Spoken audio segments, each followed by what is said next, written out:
Hi hello नमस्कार सर्वांना. श्री स्वामी समर्थ स्वामिनी लाईफस्टाईलमध्ये तुम्हा सर्वांचं खूप खूप मनापासून स्वागत आहे. तर आज आहे नागपंचमीचा भावाचा उपवास. तर इकडे वारुळ्याला जायची तयारी चालू आहे माझी. इकडे सामान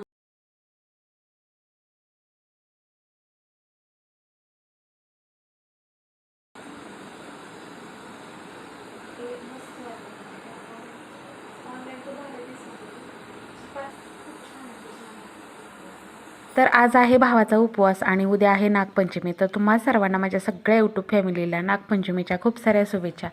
तर सकाळी सगळी घरातली कामं वगैरे आटपून घेतली, देवपूजासुद्धा झाली. त्याचबरोबर दारामध्ये मस्त अशी नागोबाची रांगोळी काढली. घरामध्ये सुद्धा इथं नागोबाची पूजा केली, माझी बेलाची सेवा केली. मस्त अशी देवघरामध्ये पांढरी फुलं, लाल फुलं वाहून देवपूजा झाली. खूप सुंदर असं प्रसन्न वातावरण घरामधलं. नागपंचमीचा भावाचा उपवास आहे. तर भावाच्या उपवासा दिवशी आमच्याकडे आहे ना वारुळाची पूजा केली जाते. आता बऱ्याच ठिकाणच्या पद्धती वेगळ्या असतात, पण आमच्याकडं आजच्याच दिवशी नागोबाची पूजा केली जाते आणि उद्या फक्त नैवेद्य वगैरे असतो तिथं वारुळ्याला आणि नागोबाच्या मंदिरात उद्या जातात.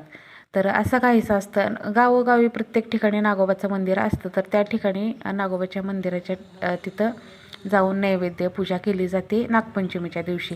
आणि आजच्या दिवशी मात्र वारुळ्याला पुजतात. तर अशी काहीशी गावागावांची प्रथा, गाव बदलले की तिथं प्रथा बदलते. आता आमच्या इकडे वारुळ्याला जातात आज, आणि भावाचा उपवाससुद्धा आज असतो. असं इकडे छान अशी माझी देवपूजा वगैरे झाली. चला तर मैत्रिणींनो, आज माझं 2 पार्सल आले होते, ते सुद्धा तुम्हाला मी पुढे दाखवणार आहे. श्रावण महिन्यासाठी खूप सुंदर अशी मी पांढरी साडी घेतली होती. माझ्याकडे खूप जुनी साडी होती पांढरी, जवळपास 10-15 वर्षापूर्वीची खूप जुनी साडी होती.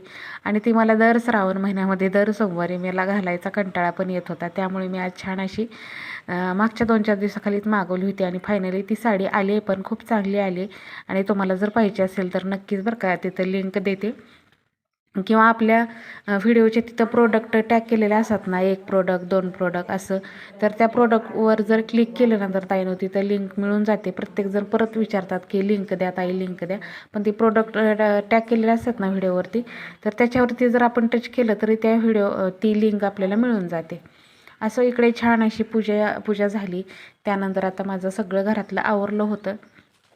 हॅलो नमस्कार सर्वांना. श्री स्वामी समर्थ. आज आहे नागपंचमीचा भावाचा उपवास आणि मी चालली असं वारुळाची पूजा करायला. इथं खिडकीतनं दिसते वारुळाचं, इथंच वारुळ आहे. तर चला, तर लहानपणीच्या खूप साऱ्या आठवणी. पहिलं तर खूप वेगळं असायचं. तर पहिलं असं सगळे मिळून पोरी वारुळाला जायचं, नैवेद्य हे ते सगळं आई तयार करून द्यायची आणि आम्ही जायचो. तर लहानपणीच्या आठवणी किती असतात बरं. चला तर आता मी पण जाऊन येते वारुळाला. इथं जवळच आहे, काय खूप लांब नाही. पण शहरात आम्ही पुण्याला होतो ना, तर त्यावेळेस कधी मिळायचं नाही पूजा वगैरे करायला, कारण तिथं जवळपास कुठं वारुळच नव्हतं. मग आम्ही अशीच घरातमध्येच पूजा करायचं. तर आता छान अशी इथं जसे आले तसं पाठीमागचं वारुळ आहे, तर तिथं जात असते मी. चला तर तुम्हाला कोणाकोणाला लहानपणीच्या आठवणी पंचमी आली की जाग्या होतात नक्कीच कमेंटमध्ये सांगा. आणि तुम्ही जायचं का नाही वारुळाला हे पण सांगा. चला तर आता मी जाते, व्हिडिओ कंटिन्यू करा. वारुळाला तर आलो, पण इथं इतकं गवत होतं ना, भरपूर असं गवत होतं आणि बऱ्याच बायका पूजा पण करून गेल्या होत्या. आम्ही दोघीच पाठीमागं राहिलो होतो. आम्हाला बराच उशीर झाला होता, कारण माझ्या मैत्रिणीचे कपडे वगैरे धुवायचे राहिले होते. त्यामुळे त्यांना फोन केला, तर त्या म्हणले माझं काही आवरलं नाही, थोड्या वेळाने जाऊ, तुमचं आवरलं तर बसा थोडंसं. तर मला तर कुठं जायचं नसतं, त्यामुळे मी निवांत बसले. मग म्हटलं चला जाऊ द्या, दोघींनी गेलं तर छान वाटतं, एकटीला नको वाटतं. गेल्या वर्षी एकटीच गेले होते मी. तर त्यांचं आवरेपर्यंत बसले आणि मग मी आणि माझ्या मैत्रिणी आम्ही दोघी मिळून, जरी आम्ही दोघी एका वयाचं असेल तरी पण मी त्यांना आवाजाव बोलते आणि त्या पण मला आवाजाव बोलतात. म्हणजे इथं आल्यापासून सवय लागली ना, तर त्याप्रमाणे.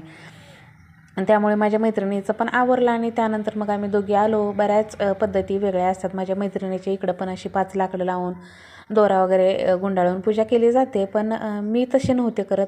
तर माझ्या मैत्रिणीचं बघून मी पण सेम तशीच पूजा केली, त्यांनी जसं सांगितलं तसं. मी म्हटलं ना की गाव बदललं की प्रथा बदलतात.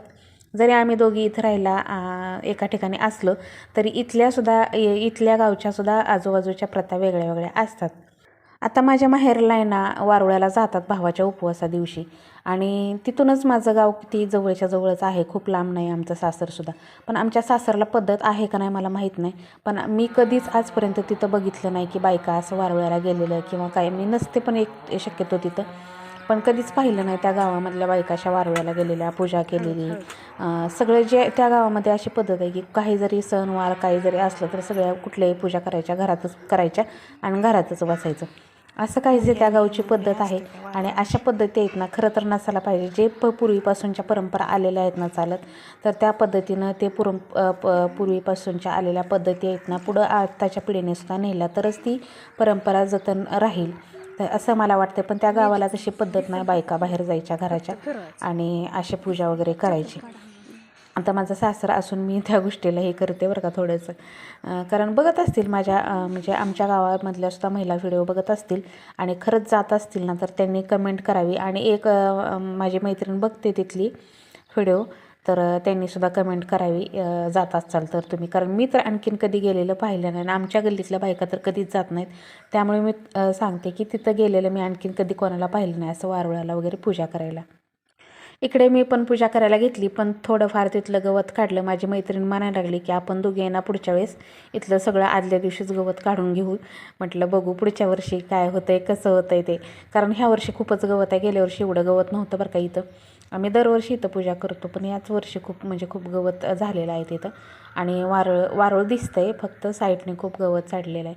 आता कसं ह्या दिवसामध्ये चुकाट्याचं जरा थोडंसं भीतीच असते, कारण हे जे आपले प्राणी असतात तर त्यांच्या ह्याच्यामध्ये पाणी गेलेलं असताना त्यांच्या घरांमध्ये, तर ते असे मोकळी जमिनीवरती फिरत असतात. तर असं आपण मनोभावे त्याच देवतेची पूजा केली, त्यामुळे त्याला भीतीचं काहीच कारण नाही. आणि कसं असतं बघा, कुठल्याही प्राण्याचं तो आपल्याला भीत असतो आणि आपण त्याला भीत असतो, तर असं काहीच असतं. इकडे छान मस्त निवांत बसून वारुळाची पूजा वगैरे करून घेतली. अशी 5 दगडं मांडतात, 5 काट्या लावून त्याला ते गुंडाळतात. त्यानंतर जे आपण नेलेलं वस्त्रमाळ फुलं त्या 5 दगडांना हळदी कुंकू वाहून तिथं लावायचं. अशी नागदेवतेची पूजा केली जाते. इकडे बघू शकता जे आपण हे पोतं जे बनवतो ना, तर ते सुद्धा बनवलेलं होतं. तर ते कशासाठी बनवलं जातं हे मला पण नेमकं त्याच्या मागचं शास्त्र माहीत नाही, पण करतात आमच्याकडं. माझ्या माहेरी पद्धत आहे ती. पिवळ्या म्हणजे पांढरा दोरा असतो ना, तर त्याला ते पिवळे हळद लावून ते बनवतात आणि घरातल्या प्रत्येकाने घालायचं. ते गळ्यामध्ये वगैरे ते घातलं जातं. तर अशी काहीशी पूर्वीपासूनची परंपरा आहे. तर स्त्री पुरुषांनी घरातल्या मुलाबाळांनी सगळ्यांनी घातलं जातं. आणि गौर असते ना परवा दिवशी पंचमी झाल्यावर दुसऱ्या दिवशी, तर त्या दिवशी ते काढलं जातं. चला इकडे छान अशी माझी पूजा वगैरे झाली. चला तर आता पूजा वगैरे करून आले. मस्त इकडे वरई घेतले खायला, वरई त्याचबरोबर इकडं दही, हिरवी मिरची, मस्त हिरवी मिरचीच्या डाळीने उपवास दिवशी असं खायला छान लागतं. आणि इकडे मस्तपैकी हे डाळ. तर रात्री या तुम्ही सुद्धा सगळे फराळ करायला. फराळ करायला बसले होते तोपर्यंत पार्सलवाल्याचा फोन आला. आलोय म्हणून 2 मिनटात, तर मग फराळाचं बाजूलाच ठेवलं आणि म्हटलं नंतर करावं. पार्सलवाल्याकडून पार्सल घेतलं आणि त्यानंतर उरलेली जे अर्धवट फराळ करायचे राहिले होतं ना, तर ते करून घेतलं. एवढं सगळं खायला तर घेतलं होतं, पण खाणं काही झालं नाही. आणि त्यानंतर जे पार्सल आलं होतं तर ते पाहून आनंद खूप झाला होता, कारण आपण कुठली एखादी गोष्ट आवडीनं मागवली आणि ती जर चांगली आली ना तर खूपच छान वाटतं. तर इकडे चप्पल मागवली होती ना, ते स्लीपर, तर ती खरंच खूप छान आली होती. मला खूप आवडली, कारण घरात घालण्यासाठी जे स्लीपर वापरतो ना आपण, तर असे मस्त छान सॉफ्ट असायला पाहिजे असं नेहमी वाटतं. आणि ते पायात घालून पण बघितली अगोदर, असं वाटलं होतं एकदम पार्सल हातात आले की चप्पल बापरे छोटी पडली का काय, पण 6 नंबर टाकला तर होता. म्हणलं बघू आता पायात घातल्यानंतर बरोबर बसली. मला तर भीती वाटायला लागली ती चप्पल छोटी आली की काय, पण त्याची साईज अशी पसरट असल्यामुळे बरोबर आपले पाय बसले त्याच्यात. आणि साडी तर एकच नंबर आली होती. साडीचं ते पेंटिंग पाहून इतकं भारी वाटत होतं ना मला, मस्त असं माझं मन खुश झालं होतं. साडी मला खूप आवडली होती. आता ह्या साडीवरती सगळं मॅचिंग घालावं लागणार, म्हणजे परकर पण, तरच ती साडी व्यवस्थित म्हणजे छान दिसते. कारण कॉटनमधून आहे थोडीशी आणि असं वेगळंच कापड आहे बरं का त्याचं, असं सिंथेटिक नाही, वेगळंच आहे. आणि ब्लाऊज पीस आला, पण ह्यातला काही मी ब्लाऊज पीस काढणार नाही. ह्याच्यावरती पिंक किंवा असं मेहंदी कलरचा ब्लाऊज पीस, शक्यतो पिंकच छान दिसेल, तर त्याच्यावरती तसं पीस आणून शिवणार आहे मी. तर साडी तर पाहू शकताय, तुम्हाला जवळनं दाखवते. खूप छान आणि मस्त साडी आहे आणि साडी बघून खुश पण झालं मन. आणि आता अंगावर पण टाकून बघते, खूप भारी वाटली मला, साडी छान आली. आणि कसं मी आजपर्यंत स्टार्टिंगला म्हणजे पहिल्यांदा अशी साडी ऑर्डर केली, नंतर आत्तापर्यंत कधीही मी साडी ऑर्डर केली नव्हती.